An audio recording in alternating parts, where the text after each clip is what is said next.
আজকে ইলেকশন আপনারা জানেন না, ইলেকশন মাত্র আর 3 সপ্তাহ আছে। তো 3 সপ্তাহ আগে আজকে খুবই বড় মানে হাই লেভেল একটা মিটিং হলো ইলেকশনের প্রিপারেশন নিয়ে।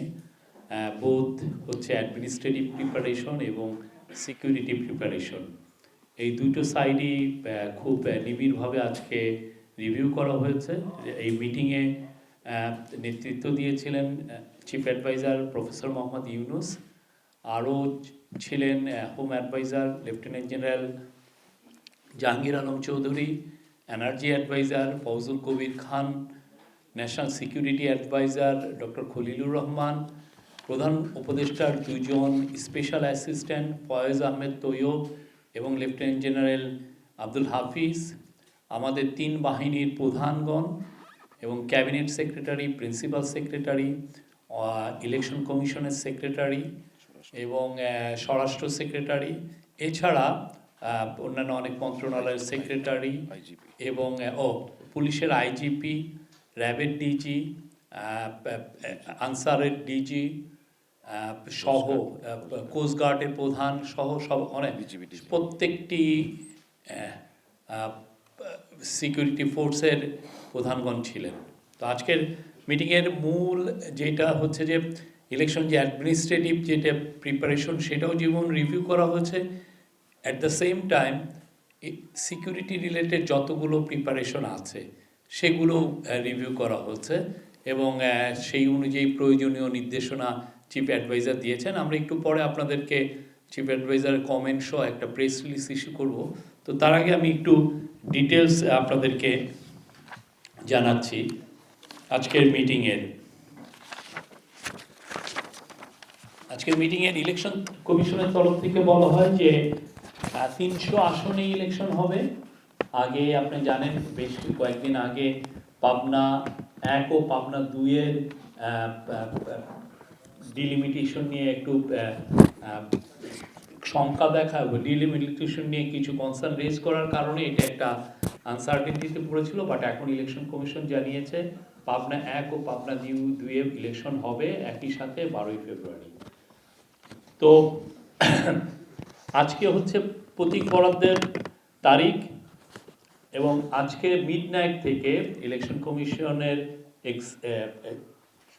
সচিব জানিয়েছেন যে পোস্টাল ব্যালটের ছাপা আজকের মিডনাইট থেকে শুরু হবে, কালকে সকালের থেকে এটা পূর্ণ দমে শুরু হবে এবং এটা ওরা ডিসাইড করবেন কখন পাঠাবেন, এটা আপনাদেরকে পরবর্তীতে জানিয়ে দেওয়া হবে। জানানো হয়েছে যে এইবারের মতো ইলেকশনে 69 জন রিটার্নিং অফিসার থাকবেন এবং প্রথমবারের মতো আঞ্চলিক নির্বাচন কর্মকর্তা, এটা হচ্ছে ঢাকা, চট্টগ্রাম, খুলনার জন্য রাখা হয়েছে। আর জেলা প্রশাসক রিটার্নিং অফিসার থাকবেন 64 জন এবং বিভাগীয় কমিশন থাকবেন আরও 2 জন। আর সহকারী রিটার্নিং অফিসার সব মিলে থাকবে 598 জন। এটা উপজেলা, এর মধ্যে উপজেলা নির্বাহী অফিসার থাকছেন হচ্ছে 495 জন, উপজেলা নির্বাচন অফিসার বা থানা নির্বাচন অফিসার এরা থাকছেন 68 জন, আঞ্চলিক নির্বাহী কর্মকর্তা থাকছেন 11 জন, অতিরিক্ত জেলা প্রশাসকের কার্যালয়ে 5 জন, ক্যান্টনমেন্ট এক্সিকিউটিভ অফিসার 4 জন, অতিরিক্ত জেলা প্রশাসক রাজস্ব জেলা পর্যায়ের প্রশাসকের কার্যালয়ে 4 জন, আরও বাকি আর বেশ কিছু জন আছেন। আমি আর পুরো ডিটেল পড়লাম না। আপনি জানেন মনোনয়নপত্র বিষয়ে মোট মনোনয়নপত্র দাখিলকারীর সংখ্যা ছিল 2568 জন। রাজনৈতিক দল, এর মধ্যে রাজনৈতিক দলকে রিপ্রেজেন্ট করছেন 2087 জন আর স্বতন্ত্র ছিলেন 481 জন। মনোনয়নপত্র বাতিলের সংখ্যা হচ্ছে 726 জন। বৈধভাবে মনোনীত প্রার্থীর সংখ্যা 1842 জন। অংশগ্রহণকারী রাজনৈতিক দলের সংখ্যা 51টি। মনোনয়নপত্রে বাছাইয়ের রিটার্নিং অফিসারের সিদ্ধান্তের বিরুদ্ধে মোট আপিল দায়ের করা হয়েছিল 645 জন, 645। তার মধ্যে আপিল মঞ্জুর করা হয়েছে 425টি, নামঞ্জুর করা হয়েছে 206টি, আপিল প্রত্যাহার করা হয়েছে 14টি। আর নির্বাচনের আসন, ভোট কেন্দ্র, ভোট কক্ষ, ভোটার সংক্রান্ত তথ্য মোট নির্বাচনী আসন 300টি, ভোট কেন্দ্র 42,779, 42,779। ভোট কক্ষ মানে ভোটিং বুথ থাকছে হলে 2,47,499, 247,499। আর ভোটার সংখ্যা হচ্ছে 12,77,11,793। তার মধ্যে পুরুষ আছেন 6,48,25,361 জন হচ্ছে পুরুষ। আবার পড়ি, 6,48,25,361 জন হচ্ছেন পুরুষ। আর মহিলা সংখ্যা হচ্ছে 6,28,85,200। আর হিজড়া জনগোষ্ঠীর মধ্যে ভোটার হয়েছেন 1,232 জন। এর মধ্যে সোফার আপনারা জানেন সিসিটিভি ক্যামেরার বিষয়ে কালকে একটা আপডেট দিয়েছি আমরা। এই সিসিটিভির বিষয়টি আরও যেহেতু র্যাপিডলি আপডেটেড হচ্ছে, আমরা আজকে আর নতুন করে আপডেট দিচ্ছি না। এর মধ্যে আইন শৃঙ্খলা বিষয়ক যেগুলো কাজ হয়েছে সেটা হচ্ছে আইন শৃঙ্খলা কমিটি জেলা উপজেলায় পর্যায়ে আইন শৃঙ্খলা কমিটি করা হয়েছে। এই কমিটিতে জেলা পর্যায়ে জেলা প্রশাসক, উইদিন ব্রাকেট জেলা ম্যাজিস্ট্রেট সভাপতি, উপজেলা পর্যায়ে উপজেলা নির্বাহী অফিসার সভাপতি হিসেবে পালন করবেন। এই কমিটি জেলা উপজেলা পর্যায়ে স্থায়ী আইন শৃঙ্খলা কমিটি। আইন শৃঙ্খলা রক্ষাকারী সেল গঠন, এই কমিটিতে রিটার্নিং অফিসার সভাপতি ও সহকারী রিটার্নিং অফিসার সদস্য সচিব হিসেবে দায়িত্ব পালন করেন। Judicially inquiry and education committee, 300টি নির্বাচন এলাকায় 300টি ইলেকটোরাল ইনকোয়ারি কমিটি গঠন করা হয়েছে। আর জুডিশিয়াল ম্যাজিস্ট্রেট, সেটা হচ্ছে যে মোট নির্বাচন উপলক্ষে সংগঠিত অপরাধ আমলে নেওয়া তা সংক্ষিপ্ত পদ্ধতিতে বিচার সম্পন্নের জন্য ভোট গ্রহণের পূর্বে 4 দিন ও ভোট গ্রহণের দিন ও ভোট গ্রহণের পরে 2 দিন অর্থাৎ 8ই ফেব্রুয়ারি থেকে 14ই ফেব্রুয়ারি পর্যন্ত সর্বমোট 7 দিনের জন্য 300টি আসনে 657 জন জুডিশিয়াল ম্যাজিস্ট্রেট নিয়োগের প্রস্তাব করা হয়েছে। আর নির্বাহী ম্যাজিস্ট্রেট থাকছেন হচ্ছে 1047 জন নির্বাহী ম্যাজিস্ট্রেট নিয়োগ দেয়া হয়েছে। আপনারা জানেন প্রতিটি ভোট কেন্দ্রে এই বছর প্রতিটি ভোট কেন্দ্রে মিনিমাম 15 জন আইন শৃঙ্খলা বাহিনীর সদস্য থাকছেন। তার মধ্যে কেউ কেউ আছেন রেগুলার ফোর্সের বাহিনী, কেউ ইরেগুলার ফোর্সের বাহিনী। তো মেট্রোপলিটন এলাকার বাইরে সাধারণ যেগুলো ভোট কেন্দ্র, সাধারণ ভোট কেন্দ্রে থাকছেন পুলিশ 2 জন অস্ত্রসহ, অঙ্গীভূত আনসার, সাধারণ আনসার, ভিডিপি 1 জন, সেকশন কমান্ডার অস্ত্রসহ। প্রতি ভোট কেন্দ্রে দায়িত্বপ্রাপ্ত প্রিজাইডিং অফিসারের নিরাপত্তার জন্য 1 জন অস্ত্রসহ আনসার সদস্য মোতায়েন হবে। এটা এবারেই প্রথম করা হচ্ছে। অঙ্গীভূত আনসার, সাধারণ আনসার ও ভিডিপি 1 জন সহকারী সেকশন কমান্ডার অস্ত্রসহ, এবং এটা ডিপেন্ড করবে যে এটার প্রাপ্ততার সাপেক্ষে। অঙ্গীভূত আনসার, সাধারণ আনসার ও ভিডিপি মহিলা 4, পুরুষ 6, 10 জন লাঠিসহ। গ্রাম পুলিশ 1 জন, দফাদার মহল্লাদার ক্ষেত্রে বিশেষ 2 জন। আর অন্যান্যদের ক্ষেত্রে জাস্ট 2-3 জন বাড়বে, যেগুলো গুরুত্বপূর্ণ বা যেখানে আমরা মনে করছি যে এটা ভালনারেবল বা টু এনি রিস্ক, সেক্ষেত্রে এদের সংখ্যা বাড়বে। মানে এর ক্ষেত্রে হবে হচ্ছে সাধারণ ভোট কেন্দ্রে 15 থেকে 17 জন, আর গুরুত্বপূর্ণ ক্ষেত্রে 18 থেকে 19 জন পর্যন্ত যাবে।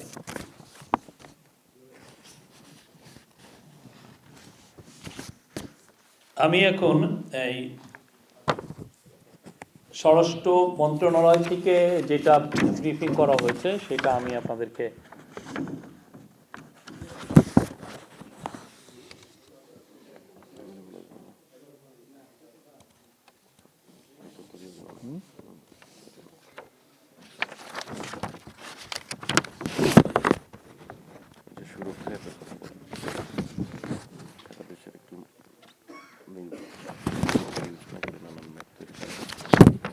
এর তরফ থেকে অনেকগুলো ঝুঁকিপূর্ণ কেন্দ্রের কথা বলা হয়েছে, যে সেগুলোর ব্যাপারে কি কি মেজার নেওয়া হচ্ছে, এবং আশা করা যাচ্ছে যে আগামী মিটিংগুলোতে এটা আরও আপডেটেড লিস্ট হবে। যেটা আজকে আমরা মনে করছি ঝুঁকিপূর্ণ, সেটা আগামী এক সপ্তাহে কি মেজার নিলে যেটা হবে, যে সেই জায়গায় আমরা আশা করতে পারি যে আগামী 1-2 সপ্তাহে এটা সাধারণ কেন্দ্র, মানে এই ক্ষেত্রে আর মানে সিকিউরিটি রিস্কটা অনেকটা কমে আসবে, সেটার একটা বিষয়ে আলোচনা হয়েছে। তো এখানে আজকে যে বর্ণনা বলা হয়েছে যে বাংলাদেশ পুলিশ সদস্য কর্তৃক অধিক ঝুঁকিপূর্ণ ভোটকেন্দ্র সমূহে মোট 25,500টি বডি অন ক্যামেরা ব্যবহৃত হবে।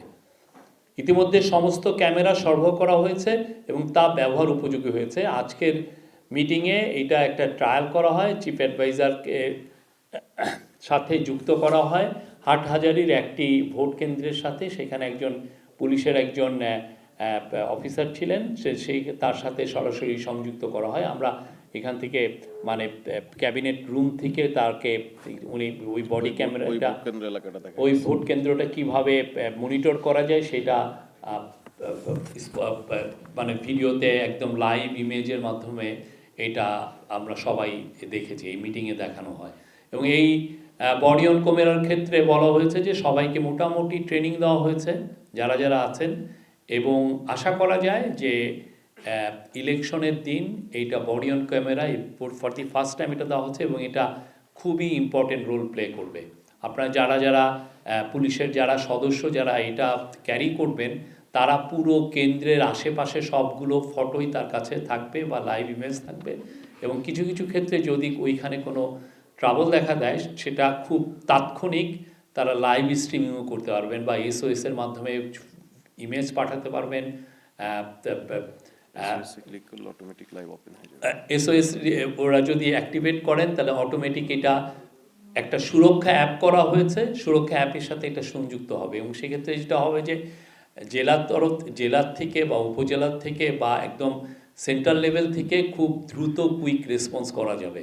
এই কুইক রেসপন্সের মাধ্যমে যেই সমস্ত জায়গায় ট্রাবল হচ্ছে, আমরা আশা করি যে একটা জায়গায়ও ট্রাবল হবে না, বাট যদি হয় সেক্ষেত্রে স্থানীয় পুলিশ এরা তো মুভ করবেই, at the same time military যেটা অ্যাক্টিভ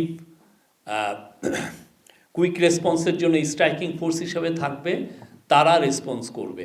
আর আজকে জানানো হয় যে আর্মির তরফ থেকে মোট এই প্রথমবারের মতো 1 লক্ষ সেনাবাহিনীর মেম্বার থাকবেন, 1 লক্ষের উপরে। আর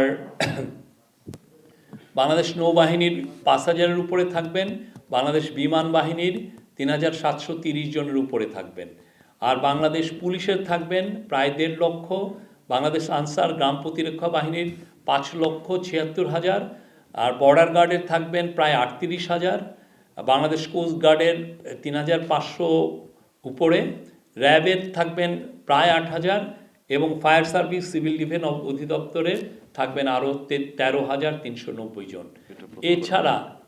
এছাড়া আরও যেগুলো থাকবেন যে BNCCর মেম্বাররাও থাকতে পারেন, আমরা আশা করছি 15,000 বাংলাদেশ ন্যাশনাল ক্যাডেট কোরের এরা মেম্বাররা সেই দিন। আর এই প্রথমবারের মতো ফায়ার সার্ভিসকে ইনভলভ করা হলো, যাতে তারা খুব দ্রুত কোনো জায়গায় রেসপন্ড করতে পারেন। আপনারা জানেন ফায়ার ইনসিডেন্ট হওয়াটা অস্বাভাবিক কিছু নয়, বাট তারা খুব দ্রুত রেসপন্ড করবেন। আর আরেকটা হচ্ছে যে এবারের প্রথম ড্রোন থাকবে, ড্রোন প্রায় 500টার মতো ড্রোন ডিপ্লয় করা হচ্ছে। পুলিশের ডগ স্কোয়াড থাকবে, এবং ডগ স্কোয়াড 50টির মতো তারাও দেখবে, এবং আমরা আশা করছি। এবং ড্রোনের ক্ষেত্রে যেটা হচ্ছে যে যেহেতু ড্রোন সরকার সিকিউরিটি ফোর্স পুরো ড্রোন তারাই ম্যানেজ করবে, আশেপাশে কিছু রেস্ট্রিকশন থাকবে যাতে অন্যান্য কেউ সাধারণ মানুষ যাতে ড্রোন না উড়াতে পারেন। এটাকে সমন্বিত করার জন্য এটা একটা খুব দ্রুত একটা কমিটি করে দেওয়া হবে, যাতে এটাকে ড্রোনটা কীভাবে উড়ানো হবে এই বিষয়ে।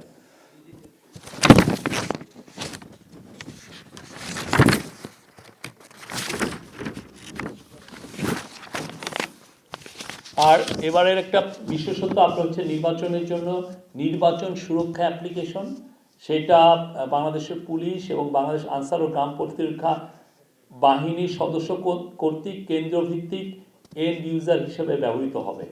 রেসপন্ডার হিসাবে সশস্ত্র বাহিনী, Bangladesh police, BGB, coast guard, RAB, Ansar, DGFI এবং এনএসআইয়ের পাশাপাশি সহকারী রিটার্নিং অফিসারগণ উক্ত অ্যাপ্লিকেশনটা ব্যবহার করবেন।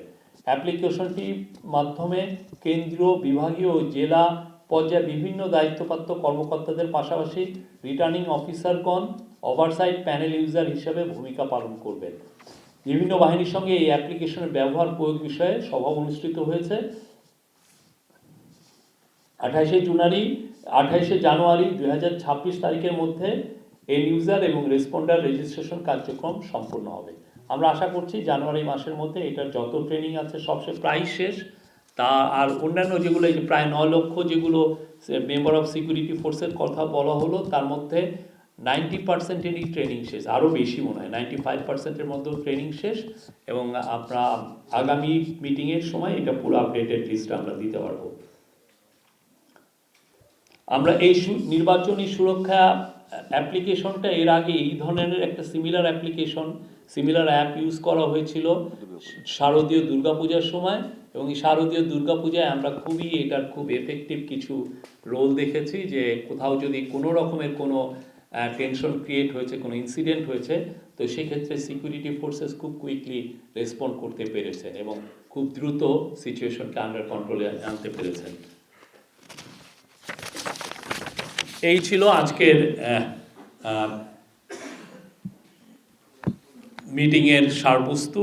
আর আজকের চিফ অ্যাডভাইজার প্রথমেই ভাষণ দেন। আমরা ভাষণের তার যে কি পার্টসটা আপনাদের সাথে আমরা একটু পরে শেয়ার করব।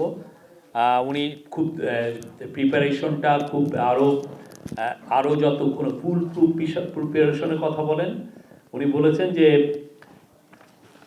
এই ইলেকশনটা যাতে নিখুঁতভাবে হয় এবং এটা যাতে আমরা গর্বের সাথে বলতে পারি যে খুব ভালো একটা ইলেকশন হয়েছে। আর এটার উনি এই যা কর্মযোগ্য হচ্ছে সব কিছুর ক্ষেত্রে আরও ভালোভাবে এইটাকে আরও কত বেটার করা যায় সে বিষয়ে উনি জোর দিয়েছেন। আর উনি বলেছেন যে ইলেকশন কমিশনকে এই ইলেকশনের বিষয়ে যত ধরনের সহযোগিতা লাগে এটা গভর্নমেন্ট থেকে পুরোপুরি সহযোগিতা দেওয়া হবে। আর উনি টেকের যে টেক ইউজ করা হচ্ছে, সিসিটিভি, তারপরে ড্রোন এবং বডি অন ক্যামেরা, সেগুলো যাতে নিখুঁতভাবে ব্যবহার করা হয় এবং এটার যাতে বারবার এই ট্রায়াল দেওয়া হয়, এই ট্রায়াল দিয়ে যাতে এটা নিখুঁতভাবে ব্যবহার করার বিষয়ে উনি জোর দিয়েছেন।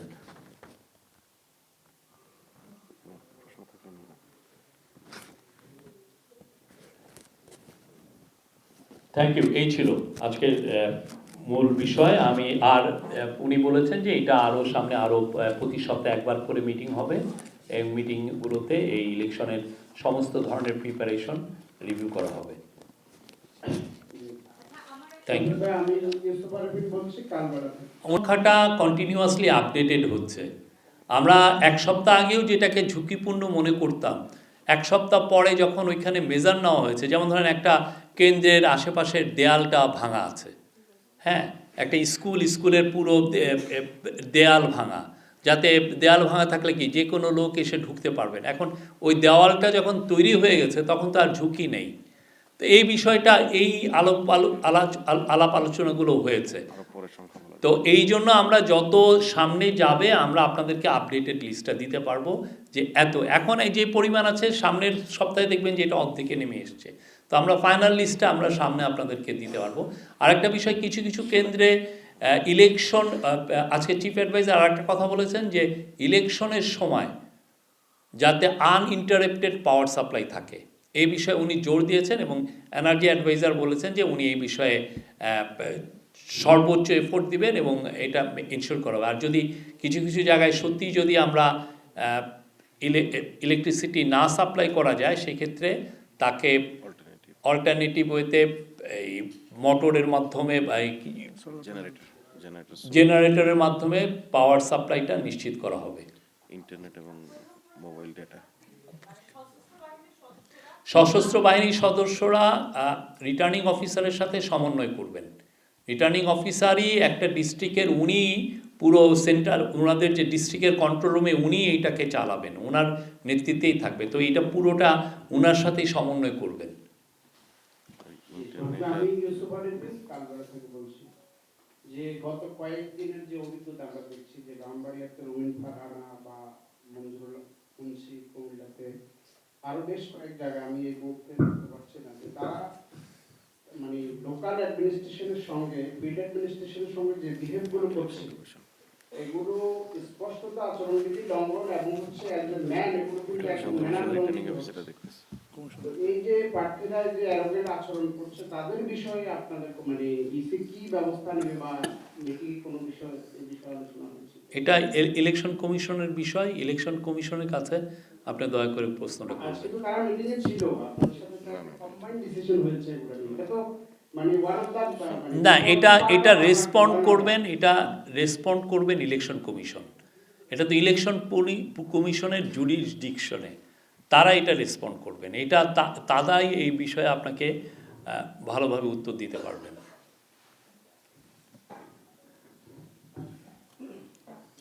আমার নাম মনিরুজ্জামান উজ্জ্বল, জি। থেকে বলছিলাম। আপনি বিদ্যুতের কথা বলেছেন, ইন্টারনেটের ক্ষেত্রে ইন্টারনেট যদি ব্যাহত হয় ইন্টারনেট এবং মোবাইল নেটওয়ার্ক। আরেকটা হচ্ছে সিসিটিভি নেটওয়ার্কে সারা দেশ থাকবে, আপনারা গতকাল বলেছেন। এখানে কোনো হ্যাকিং এর ঝুঁকি আছে কি, বা হ্যাকিং এর ঝুঁকি মোকাবেলায় কোনো ব্যবস্থা নেওয়া হবে? এই প্রত্যেকটা বিষয়ই দেখা হচ্ছে। আজকে এই বিষয়ে ফয়েজ আহমেদ তৈয়ব ছিলেন, উনি এই পুরো বিষয়টা দেখছেন। ইন্টারনেটের বিষয়েও আমরা আশা করছি যে ইন্টারনেট বলেছেন আরও বেটার যাতে ইন্টারনেট নেটওয়ার্কটা থাকে সেই বিষয়ে চেষ্টা করা হবে। এবং এই বিষয়ে 4টা মেজর যে মোবাইল ফোন সার্ভিসের যে আছে বাংলাদেশে কোম্পানি আছে, তাদের সাথে বসা হচ্ছে।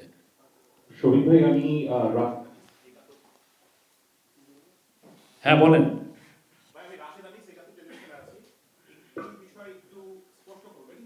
ইসিকে বলা হয়েছে যে সব ধরনের সহযোগিতা করবেন, প্রধান উপদেষ্টা আজকে বলেছেন।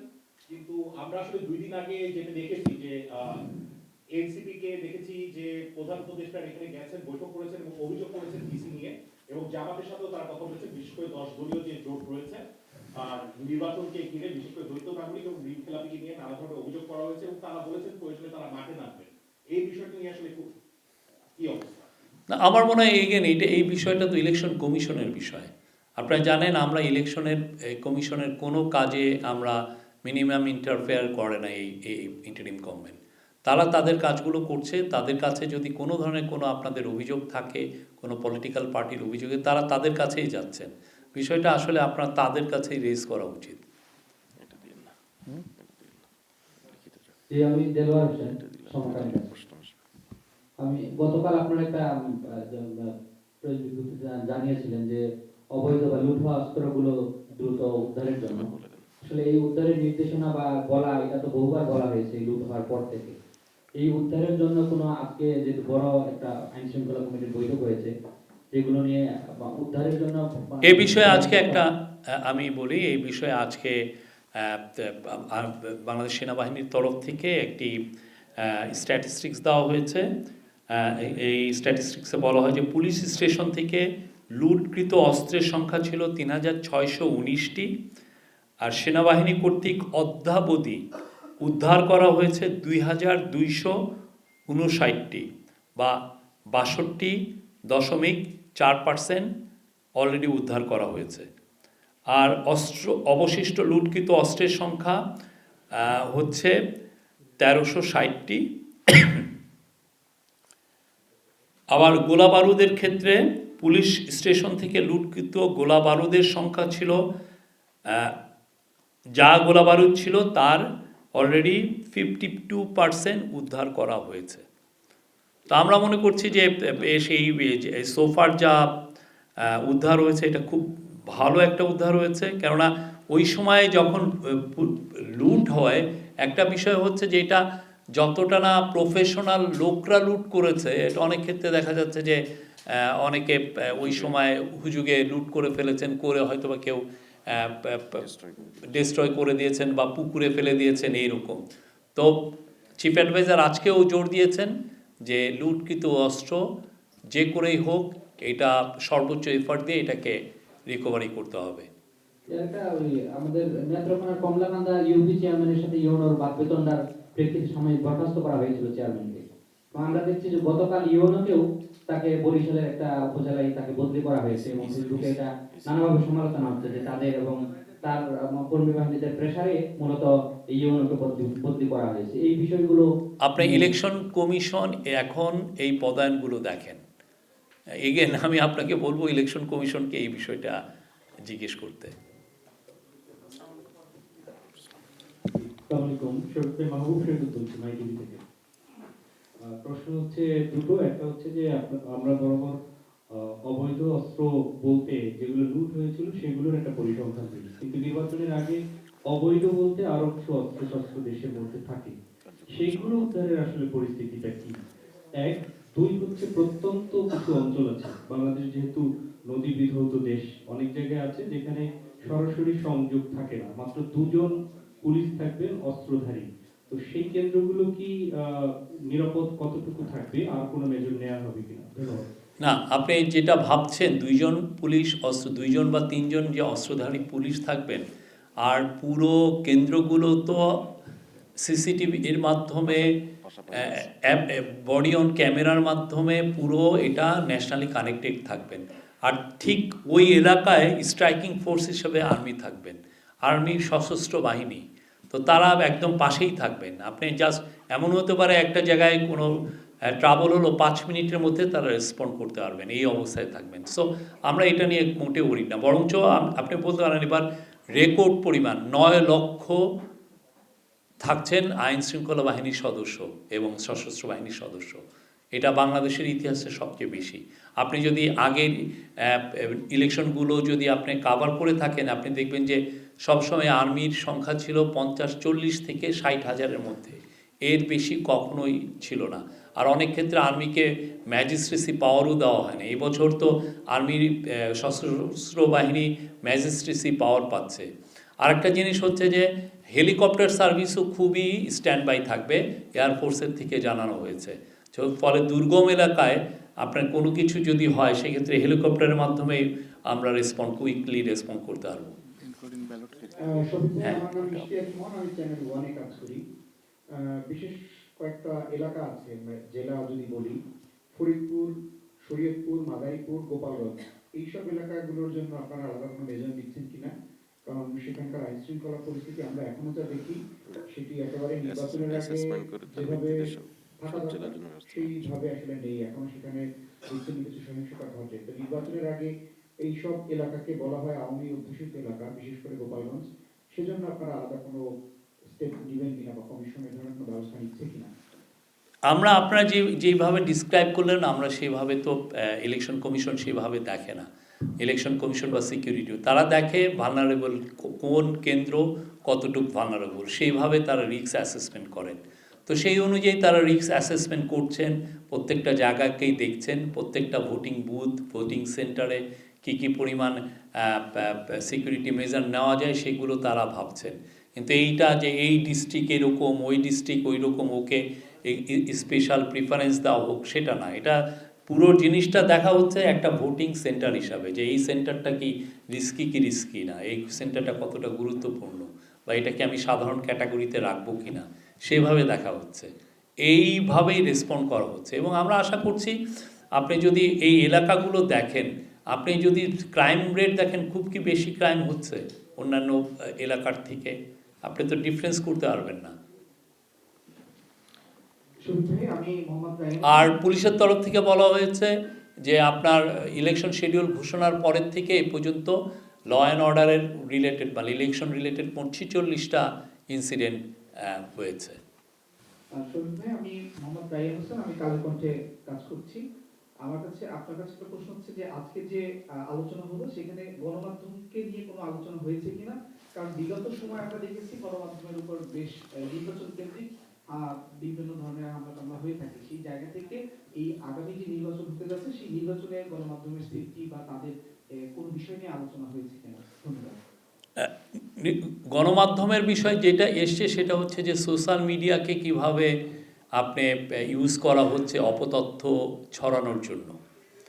অপতথ্য ছড়ানো, যেমন ধরেন একটা ইলেকশন কেন্দ্রে কিছু ইনসিডেন্ট হলো, একটা ইনসিডেন্ট, তখন দেখা যাচ্ছে ওইটাকে ঘিরে অনেক ধরনের অপতথ্য ছড়ানো হয়। ওইখানে হয়তো বা কেউ একজন আহত হলেন, দেখা গেলো কোনো কেউ অপতথ্য ছড়ালেন যে বেশ কয়েকজন মারা গিয়েছেন। তো এইগুলো কিভাবে কমব্যাট করা যায়, কিভাবে এটারে নিয়ন্ত্রণে রাখা যায়, সেটা নিয়ে কথা হয়েছে। ইলেকশন কমিশন তারা বলছে যে তারা এটা নিয়ে যথেষ্ট কাজ করছে।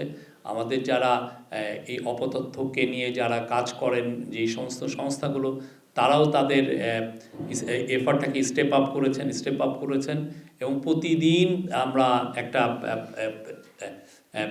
অ্যাসেসমেন্ট রিপোর্ট পাচ্ছি যে কোথায় কি কোন বিষয়ে অপতথ্য বেশি ছড়ানো হচ্ছে, কী রকম অপতথ্য ছড়ানো হচ্ছে এবং এইটার কারণে কোনো সিকিউরিটি রিস্ক হচ্ছে কি না, সেগুলো নিয়ে নিয়মিত। কারণ এটা খুবই বড় এবং এটা তো শুধুমাত্র দেশের থেকেই ছড়াচ্ছে না, দেশের বাইরের থেকে অনেকে খুব দেখা যাচ্ছে যে ওয়েল অর্কেস্ট্রেটেড ওয়েতে তারা এই অপতথ্য ছড়াচ্ছেন।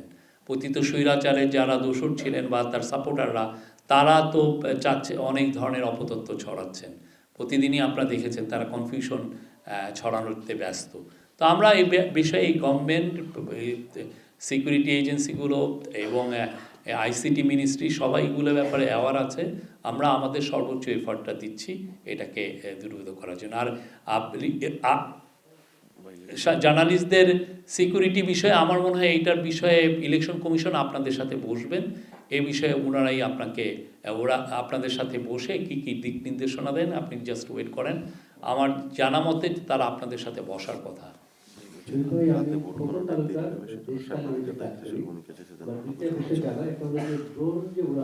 আর একটা বিষয়ে আমরা মিটিংয়ে বলা হয়েছে যে এই বছর আপনি জানেন তো ভোট গণনা একটু দেরি হতে পারে। এটা ভোট গণনার জন্য এটা অনেক সময় হয় যে ভোট গণনার দেরি হলে অনেক ধরনের রিউমার তৈরি হয়। হ্যাঁ, কিন্তু আজকে জানানো হয়েছে যে ভোট গণনা, এটার কারণ হচ্ছে আপনারা জানেন যে শুধুমাত্র তো ইলেকশনই হচ্ছে না, সাথে একটা রেফারেন্ডামও হচ্ছে। তো ফলে এইটা দুইটা ভোট কাউন্টই একসাথে চলবে। হ্যাঁ, তারপরে সাথে আছে পোস্টাল ব্যালট। তো এই জন্য কিছু ক্ষেত্রে ভোট গণনার একটু দেরি হতে পারে। সেই বিষয়টা আপনারা অবশ্যই আমরা আশা করব যে আপনারা দেশবাসীকে জানাবেন এই বিষয়কে, সবাইকে আগের থেকেই প্রস্তুত রাখা যে না এটা দেরি হতে পারে। কেন এই বছর অনেক কিছু নতুন নতুন মেজার নেওয়া হয়েছে। আমরা চাচ্ছি যে খুব ভালোভাবে ভোট গণনা হোক এবং সেক্ষেত্রে কিছু ডিলে হতে পারে ভোট গণনায়। আমি জানতে চাচ্ছিলাম দুইটা বিষয়। এখন যে ড্রোন উড়ানো হবে কেন্দ্রের আশপাশে, এটা তো সরকারের তরফ থেকে বা নির্বাচন কমিশনের পক্ষ থেকে থাকবে। এর বাইরে যারা কন্টেন্ট ক্রিয়েটর আছে বা যারা ব্যক্তিগতভাবে যদি ড্রোন উড়াতে চায়, এটাতে তারা সেটাতে মুক্ত হবে কিনা? এই বিষয়ে রিভিউ করা হবে কারা কারা ড্রোন উড়াতে পারবেন আর নির্বাচন ভোট কেন্দ্রের কতটুকু আশেপাশে করতে পারবেন, আর সাধারণ মানুষকে বা কন্টেন্ট ক্রিয়েটরদেরকে ড্রোন উড়াতে দেওয়া হবে কি না, এই পুরো বিষয়ে খুব দ্রুত একটা ডিসিশন আসবে। এটা নিয়ে একটা কমিটি কাজ করবে। আরেকটা বিষয় ছিল, আজকে এই কমিশনের রিপোর্ট জমা দেওয়ার কথা প্রধান উপদেষ্টা মহোদয় বরাবর, দিয়েছে কিনা? এই কমিশনের রিপোর্ট আজকে বিকালে দেবে এবং ওনারা দেওয়ার পর আমরা আপনাদেরকে আপডেট জানিয়ে দেবো।